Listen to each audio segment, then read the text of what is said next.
نہیں تھی، آپ نے اسی پہ اسٹے آرڈر دے دیا، اور اسٹے آرڈر دینے کے ساتھ ساتھ آپ نے اس کی کارروائی کو آگے نہیں بڑھنے دیا اور اس کو غیر قانونی قرار دے دیا.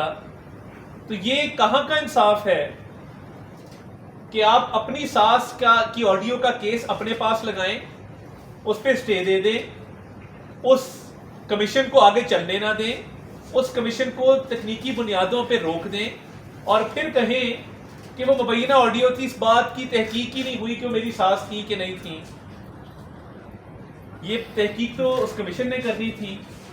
اول تو آپ کو اس بینچ کا حصہ نہیں بننا چاہیے تھا، اور 16 ستمبر سے پہلے جانے سے پہلے آپ یہ آڈیو لیکس کا کوئی نہ کوئی فیصلہ کرنا چاہتے ہیں، ہمیں اندازہ ہے.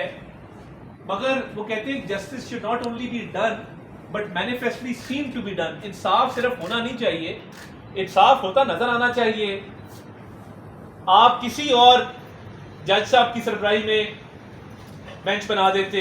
آپ منیب صاحب جن کا وہ ذکر کر رہی ہیں کہ میں نے منیب کو بھی میسج کیا ہے کہ لاکھوں لوگ ہیں تحریک انصاف کے جلسے میں اور یہ دعائیں دے رہے ہیں، تو ان کے حق میں فیصلے کرنے ہیں. جب اس طرح کی آڈیو میں ایک اور جج صاحب کا ذکر ہے، ان کو تو رضاکارانہ طور پہ بینچ سے علیحدگی اختیار کر لینی چاہیے تھی.